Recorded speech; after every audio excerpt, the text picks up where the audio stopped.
다시 일어서게 하소서. 백창훈. 마음이 꺾이고 영이 억눌릴 때마다 다시 일어서게 하소서. 힘이 다해가는 비둘기의 날개 깃을 다시 포덕이며 날아가게 하소서. 호숫가에서 산 그림자처럼 떨고 있는 한 여인의 마음을 붙들어 주옵소서. 겨울나무가지에서 찬바람 맞으며 매달리는 나뭇잎 하나를 포근히 뿌리 곁에서 쉬게 하소서. 비록 타인이 내게 화를 내게 한다 하더라도 용서하며 너그러이 자비를 베풀며 중심 잃지 않게 하소서. 진정한 평화와 힘은 외부로부터 오는 것이 아니라 내적으로 오는 것임을 알게 하소서. 민족과 국가와 조상과 부모와 환경과 남을 원망하기 전에 내 자신을 돌아보며 부끄러움을 가지고 다시 일어서게 하소서. 다시 일어서게 하소서. 저는 이 시를 읽을 때마다 참 감동이 있습니다. 그냥 끝에다가 아멘을 붙이고 싶은 그런 마음이 들 만큼 마음에 잔잔한 감동이 찾아옵니다. 여러분, 우리가 예수 믿고 이 땅을 살아가도 참 때론 지치고 피곤할 때가 많이 있습니다. 신앙을 갖고 있는 내가 왜 이렇게 미약한가? 나는 왜 이렇게 무기력한가? 이런 생각이 들면서 정말 내가 참된 믿음을 갖고 있는 것이 맞는가? 아니 더 심하게는 내가 믿는 신앙은 진짠가? 이런 생각까지 들 만큼 힘들 때가 없지 않아 있습니다. 사람들이 나를 알아주지 못할 때, 또 공연한 오해 가운데, 또 사람들의 마음이 나에게서 진정한 사랑으로 느껴지지 않을 때, 그럴 때 한없이 마음이 약해지고 마음이 무너지고 그럴 때가 종종 있지요. 그래서 우리가 믿음 생활을 하면서도 한 번씩은 우리의 마음을 좀 다시 추스려야 되겠다. 그리고 다시 한번 회복되고 일어서는 그런 기회들을 마련해야 되겠다. 이런 생각하게 됩니다. 제가 언젠가 읽은 책에서 유명한 방송 설교하시는 목사님이셨어요. 지금 뭐 이름만 대면 다 여러분들이 아시는 목사님이신데요. 고든 맥도날드라고 하는 분이십니다. 저술도 많이 하셨고, 근데 이분이 한번 미국에서 이 7계를 범해서 한번 이렇게 크게 넘어진 적이 있습니다.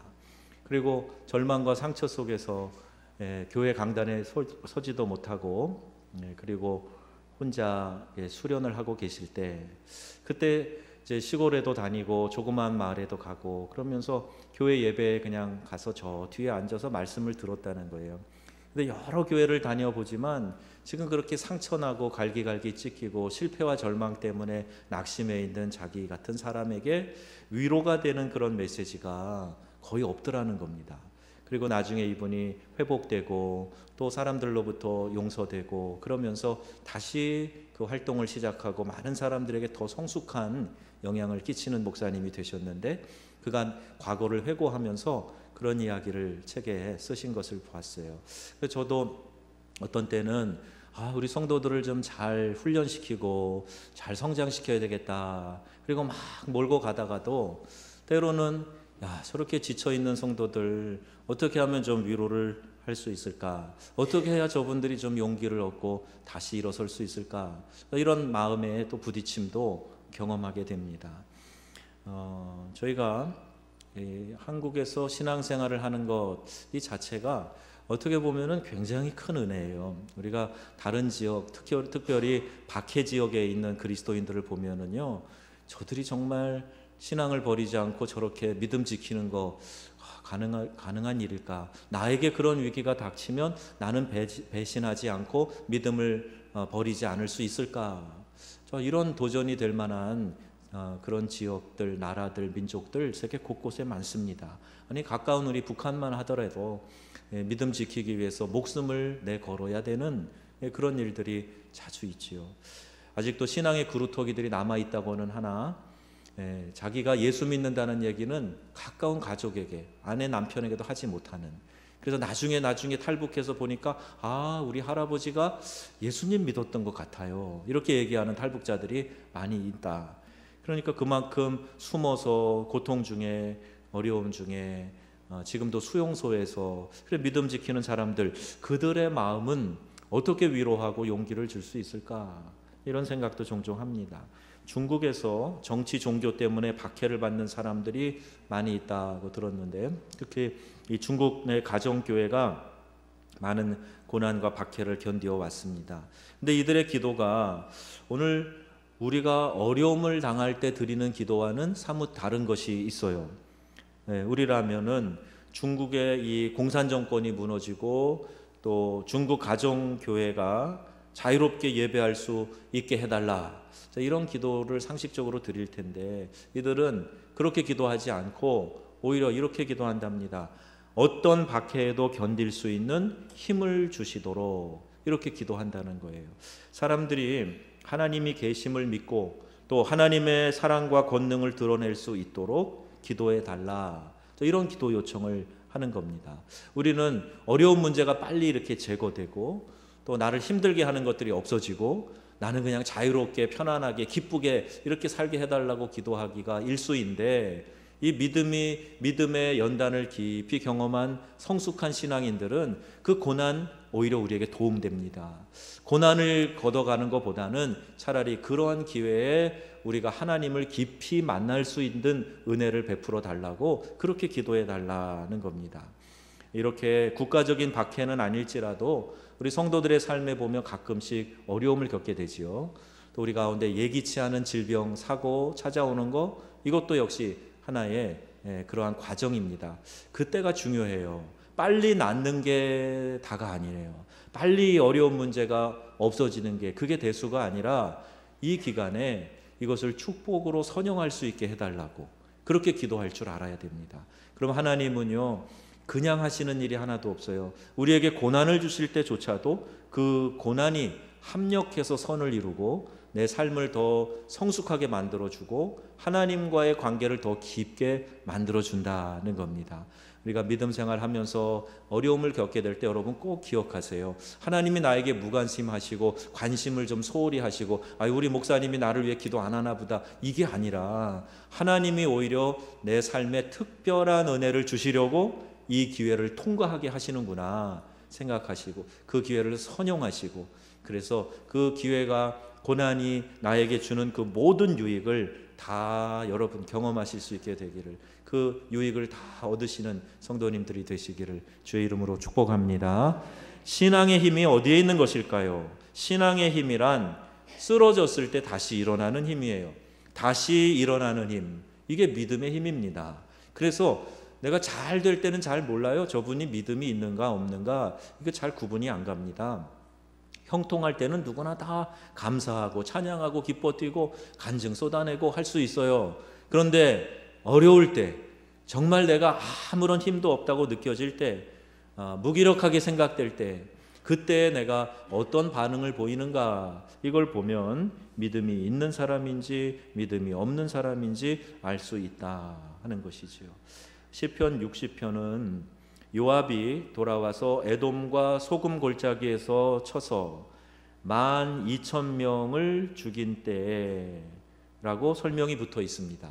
엄청난 승리를 거두게 된 것이죠. 사무엘하 8장 13절, 역대상 18장 11절에 보면 에돔을 정복한 승리의 사건이 기록되어져 있는데 분명히 이스라엘의 큰 승리로 기록되어 있습니다. 다윗을 죽이려고 했던 사울 왕이 전사하고 다윗은 이스라엘의 왕으로 추대되어서 주위에 블레셋과 모압과 암몬과 또 아말렉과 에돔 등을 복속시켰습니다. 그러니까 이스라엘 민족의 지금 전성기를 맞이하게 된 거예요. 시편 60편은 바로 이 에돔을 정복했던 당시에 지어졌던 것입니다. 그런데 시편 60편의 이 분위기가 아주 의외입니다. 승리의 기쁨과는 거리가 먼 패배와 낙심과 절망 속에서 드리는 기도와 탄식으로 가득 차 있어요. 지금 상황으로 볼 때는 큰 승리를 거둔 그 직후인데 왜 시편 60편의 내용은 이런 탄식으로, 절망의 간구의 기도로 그렇게 가득 차 있을까? 1절에 보니까 하나님, 주님께서 우리를 내버리시고 흩으시고 우리에게 노하셨으나 이제는 우리를 회복시켜 주십시오. 이렇게 기도합니다. 또 5절에 주님의 오른손을 내미셔서 주님께서 사랑하시는 사람을 구원하여 주십시오. 우리에게 응답하여 주십시오. 이렇게 탄원하고 있습니다. 1만 2천 명을 몰살시켰던 에돔과의 역사적 승리가 저절로 일어난 것이 아니었습니다. 큰 좌절과 두려움, 그리고 간절한 기도, 이것이 배후에 있었다 하는 것을 알 수 있습니다. 다윗이 수행했던 여러 전쟁 중에 가장 힘들고 오래 걸린 전쟁이 북쪽에 살던 암몬과 아람 동맹군과의 전쟁이었어요. 암몬과 아람이 동맹을 이루어서 지금 이스라엘을 쳐들어왔을 때 2년 동안에 걸쳐서 굉장히 어려운 전쟁을 벌이게 됩니다.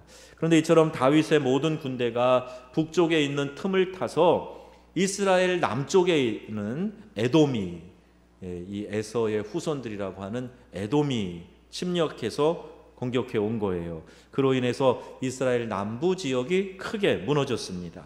게다가 이스라엘 동쪽 모압과 서쪽에 있는 블레셋까지 이 공격할 태세를 갖추고 있어요. 한쪽이 허에서 구멍이 뚫리니까 이제 동으로 서로 이들이 쳐들어오려고 기세등등해 있는 그런 상황이에요. 마치 풍전등화와 같은 위기를 또 경험합니다. 아니, 큰 승리와 함께 어려움이 계속 교차적으로 나타나는 것이지요. 다윗이 궁지에 몰렸습니다. 한순간에 나라가 무너질 위기에 처한 겁니다. 다윗은 어떻게 이런 어려움 속에서 다시 일어나서 그처럼 놀라운 승리를 경험할 수 있었을까?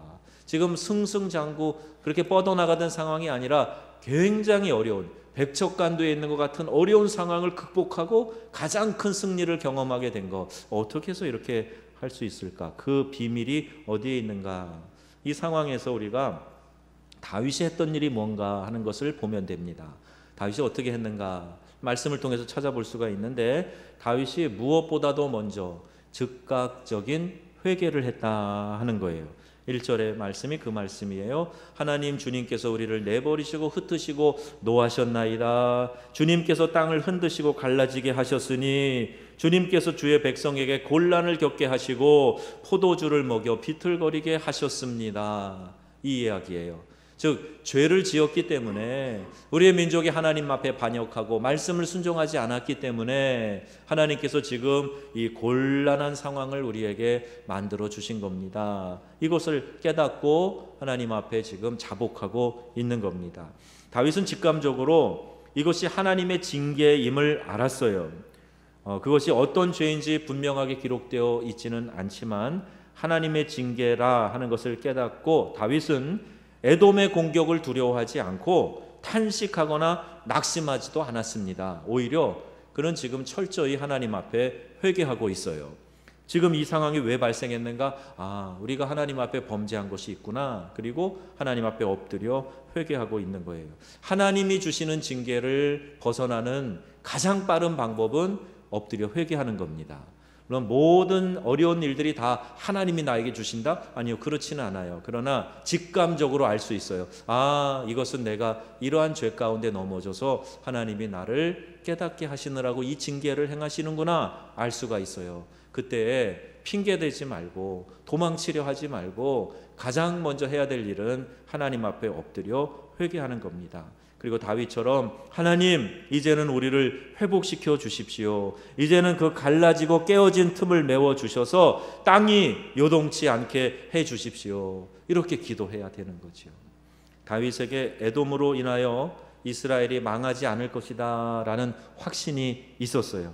하나님께서 약속하신 예언이 있었기 때문입니다. 그래서 분명히 하나님이 그렇게 말씀하신 것을 기억하고, 하나님이 에돔도 블레셋도 다 이스라엘에게 붙여주실 것이다, 즉 승리하게 해주실 것이다, 이런 약속이 있었기 때문에 지금 우리가 잘못하고 있는 것만 고치면 된다, 이 마음으로 하나님 앞에 엎드려 회개하고 있는 것입니다.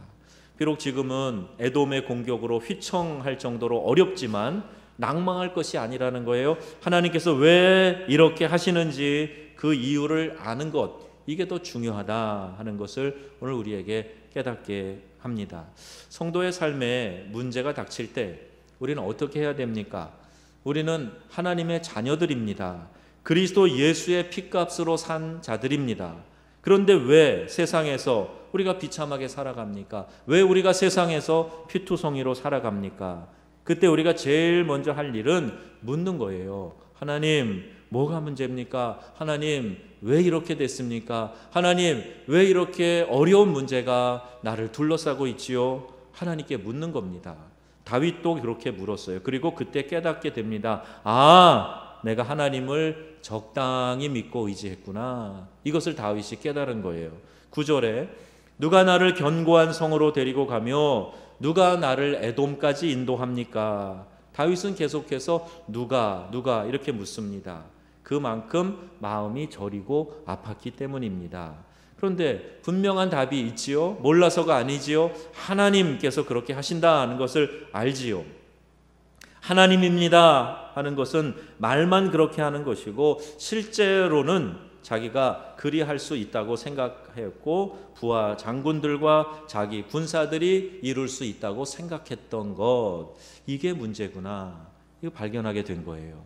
다윗이 여러 번 승리를 경험하니까 내가 이렇게 잘 조직하고 이렇게 훈련된 사람들을 내 신복으로 두고 이 장수를 이렇게 포진시키고 작전을 짜서 진행하면 전투는 승리할 수밖에 없어. 내 경험이 그걸 보증해. 나는 지혜로워. 나는 힘이 있어. 나를 따르는 사람들은 많아. 자신감이 생긴 거예요. 이전에는 철저히 하나님을 의지하고 하나님의 도우심만을 구하고 내가 하나님의 편에 서 있는가만 살피던 사람이 몇 번의 승리를 경험하고 나서 하나님보다는 자기를 의지하는 마음이 더 커졌다. 이것을 알 수가 있어요. 사울이 아말렉과 싸울 때 하나님이 승리를 보장해 주셨죠. 그런데 진멸하라 하는 이 말씀에 순종하지 않아요. 그 전쟁에 승리하고 그는 버림을 받습니다. 다윗에게 중요한 것은 전쟁에 승리하는 데 있는 게 아니라 끝까지 하나님을 의지하는 데 있어요. 우리도 마찬가지입니다. 우리의 삶에 중요한 것은 지금 이 문제 하나 극복하고 지금 내 앞에 주어진 일에서 하나 승리하는 것, 요게 문제가 아니라 끝까지 하나님을 의지하는 데 있는 줄로 믿으시기 바랍니다. 그걸 하나님이 보시기 원하시는 거예요. 얘가 몇 번 잘하더니 그 다음에는 나를 의지하지 않고 지 자신을 의지하네.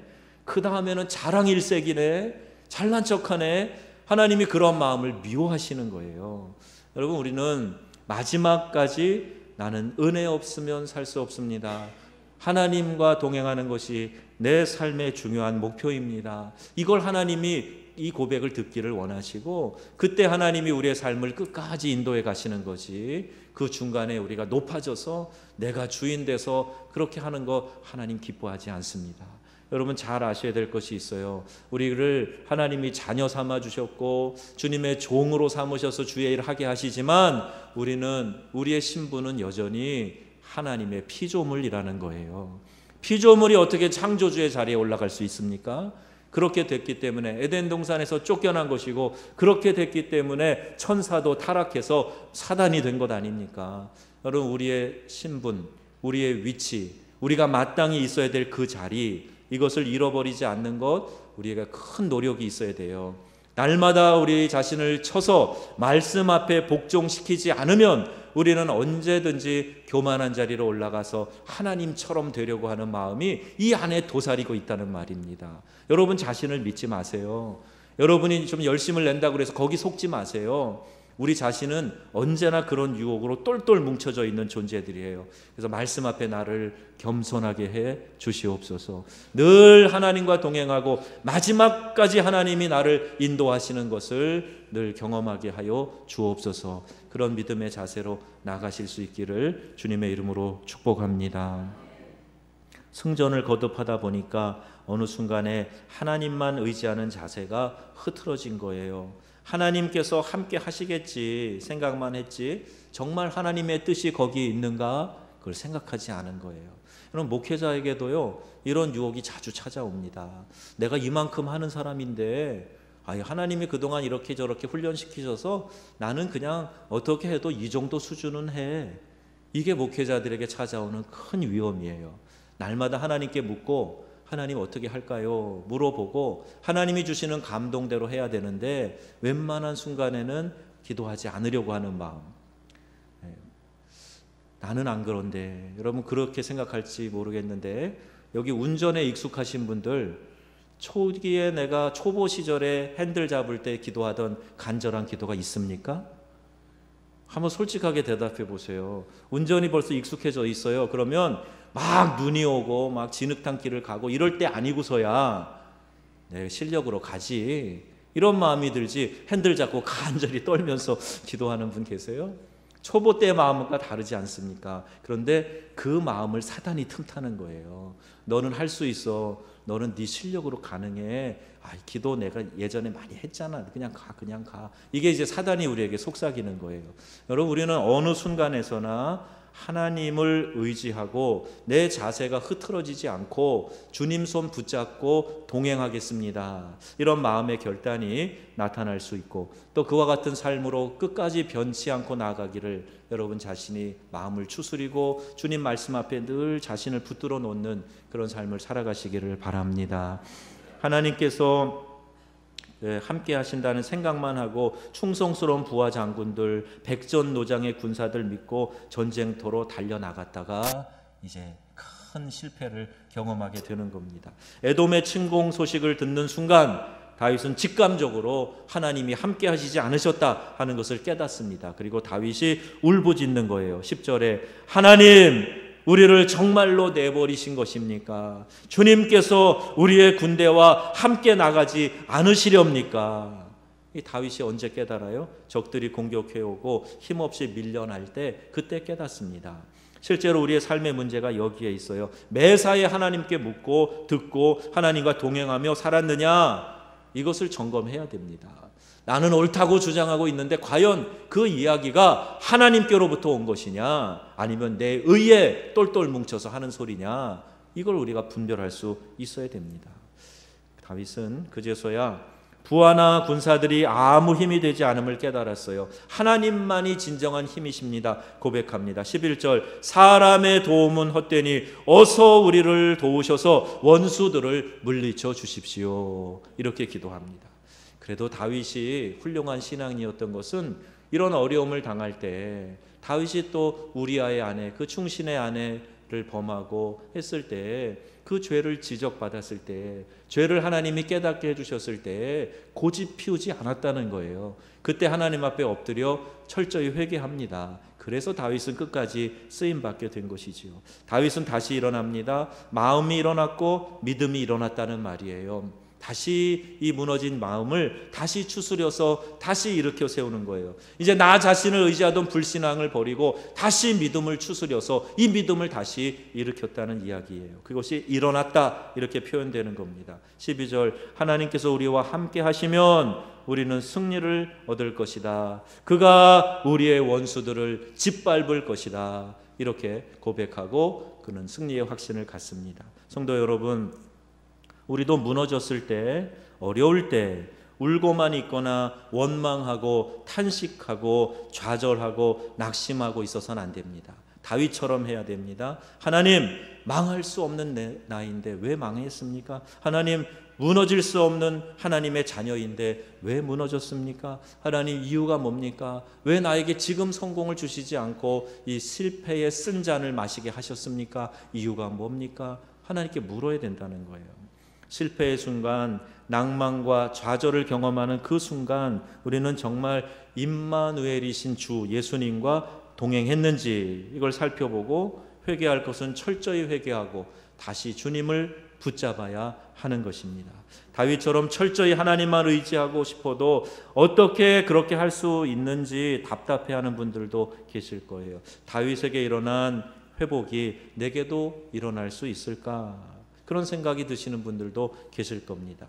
예수님의 부활 직전의 분위기도 너무나 무거웠음을 우리가 압니다. 예수님의 십자가 사건 이후에 제자들은 낙심과 절망, 좌절에 헤매고 있었습니다. 그들이 다시 일어나기까지의 과정은 모든 그리스도인들이 경험하는 과정이기도 합니다. 이 절망은 오순절 성령 강림 사건 이후에 완전히 다 뒤집어집니다. 그리고 하나님의 영, 성령의 영 임하시니 모든 무거운 짐이 다 사라지고 낙심과 절망과 좌절에서 이들이 벗어나게 되는 것입니다. 요엘서에 말씀하지요. 그 후에 내가 내 영을 만민에게 부어주리니 너희 자녀들이 장래일을 말할 것이며 너희 늙은이들은 꿈을 꾸며 너희 젊은이들은 이상을 볼 것이며 그때 내가 또 내 영을 남종과 여종에게 부어줄 것이며 말씀하고 있어요. 하나님의 영이 우리에게 부어진다는 말입니다. 지난 2000년 동안 역사 가운데 이 예언의 성취의 과정들이 이루어졌습니다. 별의별 위기도 다 많았습니다. 하지만 성령의 역사는 전 세계로 퍼져나갔고 아직까지 이 성령의 역사가 끊임없이 이어져 가고 있습니다. 저는 우리 교회가 기도하며 이러한 성령의 역사를 간구할 때에 반드시 우리 교회 안에도 성령의 귀한 역사들이 나타나게 될 줄로 믿습니다. 성령의 역사를 기대하고 하나님 앞에 간구하고 할 때에 이 위기감이 고조되어 있는 한국 교회에서도 다시 회복이 일어나고 다시 믿음으로 일어서는 역사가 새롭게 나타나게 될 줄로 믿습니다. 제가 한국에 오게 된 결심을 하면서 한국 교회에 참 어려운 소식들을 많이 들었어요. 왜 교회가 이렇게 약해져 가서는 되겠는가? 교회가 이렇게 비틀거리면 되겠는가? 그리고 나도 무언가 힘을 보태야 되지 않겠는가? 그런 마음으로 큰 뜻을 가지고 한국에 왔는데 와서 보니까 제가 듣던 것보다 상황이 더 심각해요. 여러분 정읍은 좀 낫겠지? 아니요. 여기도 지금 난리 났어요. 막 내면에서부터 또 외부의 공격으로부터 어려움을 겪는 교회들이 많습니다. 제가 내려온 지 이제 1년 7개월밖에 안 됐는데 그 사이에도 정읍에 내놔라 하는 교회들이, 내로라 하는 교회들이 벌써 흔들흔들하는 이야기들을 듣습니다. 여러분 이러할 때 우리가 깨어있지 않으면 우리 교회도 어려움 당할 수 있어요. 어느 교회라고 우리는 안전합니다. 보장할 수 없습니다. 우리가 믿음으로 깨어있고 이단을 막아내고 잘못된 성경을 말씀을 해석하는 그런 사조들을 막아내고 기도로 무장하고 똘똘 뭉치지 않으면 사단은 우는 사자와 같이 두루 다니며 삼킬 자를 찾기 때문에 그 누구도 다 미혹당할 수 있다는 겁니다. 여러분 기도로 깨어나시기를 바랍니다. 우리 권사님들 뭐 하세요? 권사님들이 기도의 파수꾼 역할 하셔야 됩니다. 우리 중보기도 사역팀만 아니요. 권사님들은 기도 사명하라고 주신 직분이에요. 우리 이 교회를 거쳐 가실 때 들어오셔서 5분 10분이라도 기도하고 가시고 교회 기도 모임이 있을 때는 꼭 참여해서 함께 기도하고 그리고 눈물로 막아내고 그리고 눈물로 기도하고 지켜내야 그래야 여러분의 책임을 다하시고 상급을 받게 되실 겁니다. 이 일을 위하여 우리가 깨어있게 되기를 주의 이름으로 권고합니다. 여러분 어느 단계에 계세요? 하나님의 계획은 우리가 임마누엘이신 주님을 더 깊이 더 풍성히 알게 하는 것이에요. 여러분은 그 약속의 성취에 어느 단계에 계십니까? 지금 그 자리에 머무르지 마시고 한 자리로 한 단계 위로 더 나아갈 수 있도록 과거의 실패를 오히려 교훈 삼아서 과거의 어려운 상처를 오히려 나를 발전시켜 줄 수 있는 좋은 기회로 삼아서 그걸 딛고 일어서시고 더 튼튼한 믿음의 뿌리를 내리실 수 있기를 축복합니다. 실패했다고 절망하거나 주저앉지 말아야 돼요. 그게 사탄이 기뻐하는 일이에요. 너 상처받았으니까 다시는 그런 일에 나서지 마. 다시는 열심을 내지 마. 적당히 해. 이건 사단이 우리에게 주는 유혹입니다. 다윗이 에돔과의 전쟁에서 역사적인 승리를 거두기 전에 심히 어려운 처지에 있었음을 기억해야 됩니다. 하나님께서는 오히려 실패자를 찾으신다 하는 사실을 믿어야 돼요. 내가 과거에 상처받았기 때문에 The wounded healer, 내가 다른 사람을 더 잘 치료할 수 있는, 이미 상처받았기 때문에 그 상처가 얼마나 쓰리고 아프고 어떤 고통이 있는지 알기 때문에 다른 사람을 더 잘 치유할 수 있는 치유자가 된다 하지 않습니까? 여러분 우리가 어떤 일로 크고 작은 일로 낙심한 일, 실패하고 절망한 일이 있다면 하나님이 오히려 나를 찾으셔서 나를 택하셔서 나를 사용하셔서 다른 사람들을 고치고 회복시키는 일에 귀하게 여기시고 사용하실 줄로 믿으시기 바랍니다. 그래서 그걸 치료하고 나가는 일 중요한 거예요. 세상에 미련한 자들을 택해서 지혜 있는 자들을 부끄럽게 하시고 세상에 약한 것들을 택하셔서 강한 것들을 부끄럽게 하신다 했습니다. 부활하신 예수님께서 이 승천하시지 않고 제자들에게 오셔서 다시 사명을 주신 것도 우리가 의미 있게 해석하고 있지요. 바로 승천하셔도 될 텐데 그 실패한 제자들에게 찾아오셔서 그들과 다시 대화하시고 마음을 따뜻하게 녹여주시고 그들 마음에 다시 성령으로 충만하게 해주시는 것, 이게 주님이 지금도 우리 안에서 역사하고 계시는 겁니다. 과거의 상처와 실패 개의치 마세요. 오히려 그거 나에게 더 약이 돼서 더 귀하게 내가 성장하고 성숙하고 다른 사람까지 세워줄 수 있는 기회로 쓰임받게 될 것이다. 이렇게 믿으시고 믿음으로 전진하시기를 바랍니다. 예수님이 제자들에게 오셔서 하신 일이 성령을 주시는 일이었어요. 성령으로 그들의 실패와 좌절에서 그들을 끌어내고 건져내고 다시 일으켜 세워주시는 겁니다. 내 힘으로는 안 돼, 나는 끝이야, 이렇게 결심으로 너 안 돼, 이렇게 낙심하고 있는 사람들에게 예수님 찾아오셔서 다시 주님 바라보게 하시고 성령의 은혜로 우리를 채워주시는 겁니다. 성령을 사모하고 내 안에서 역사하시는 성령의 감동에 민감하게 반응하게 될 때 우리 교회도 이러한 생명의 축제가 일어나게 될 줄로 믿습니다. 관건은 기도에 있어요. 얼마나 영적으로 예민하게 내가 서느냐, 여기에 있습니다. 내 자신이 뭔가 하려고 이렇게 의지적으로 하지 마시고 하나님 앞에 엎드리세요. 하나님이 뭐라고 말씀하시는가 들어보세요. 그리고 감동 주시는 대로 지체하지 말고 순종해 보세요. 그럼 내 삶이 바뀝니다. 이전에 그렇게 그냥 애쓰고 매달리고 그냥 했던 그런 일이 아니라 술술술술 하나님이 인도하시는 대로 이끌림 받기 때문에 풀어져가는 역사를 경험하게 될 줄로 믿으시기 바랍니다. 이대로는 안 되겠다고 하는 사람, 나는 절망이야 하는 사람, 진짜 내가 주인을 따르지 않기 때문에 그럴 수 있다는 생각을 해야 돼요. 주 예수님을 마음에 영접하고 그분을 주인 삼으시기를 바랍니다. 그래서 주님이 나를 이끌어 가시는 대로 그냥 순종하고 따라가는 거예요. 힘주지 말고 내 자신의 의지와 뜻으로 가려고 발버둥 치지 말고 하나님을 의지하고 그분 주인 삼아서 따라가는 겁니다. 주님의 가슴이 내 안에 느껴져서 우리 주님이 원하시는 일들을 하기로 작정하고 그렇게 살아가면요, 우리의 삶이 너무 편안해요. 하나님이 인도하시는 그 인도하심대로 살기 때문에 우리 안에 놀라운 승리들이 반복해서 나타나게 될 줄로 믿습니다. 다윗의 삶도 결코 늘 승리만으로 평안한 일은 아니었어요. 그러나 어려움이 닥칠 때마다 그는 하나님을 다시 찾게 되고 다시 믿음으로 결단하게 되고 그래서 다시 믿음으로 일어서는 그런 모습을 우리가 말씀을 통해서 보지 않습니까? 하나님을 떠난 순간 즉시 회개하고 철저히 하나님께서 함께하여 주시기를 갈망하였더니 하나님께서 마침내 응답하셨고 가장 큰 승리를 그에게 허락해 주셨다 하는 겁니다. 여러분, 어려움이 있고 절망이 있어도 괜찮아요. 조금 전에 우리 청년 모임 할 때 한 청년이 그런 고백하더라고요.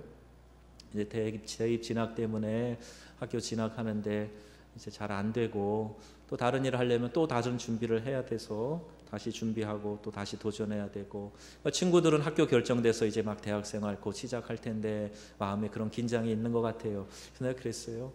괜찮아. 그건 뭐 인생의 1, 2년 아무것도 아니야. 오히려 그렇게 좀 늦춰진다고 생각하는 그 시간을 잘 선용하면 더 깊은 사람이 될 수 있고 더 크게 쓰임받을 수 있어. 이렇게 위로했는데 단순한 말의 위로가 아니라 우리의 믿음의 세계에는 반드시 그런 역사가 나타납니다. 여러분, 과거의 실패에 연연하지 마시고요, 상처 붙들고 계시지 말고 이제 하나님이 나를 새롭게 하셔서 다시 일어나는 믿음 갖게 될 때 하나님의 은혜로 나는 새 역사를 살아가게 될 것이다, 이런 믿음의 확신을 가지시기를 바랍니다. 고난 가운데 우리를 정결하게 하시고 축복의 길로 나아가도록 이끌어 가시는 주님의 손길을 깊이 경험하는 저와 여러분 다 되시기를 주 예수님의 이름으로 축원합니다. 아멘.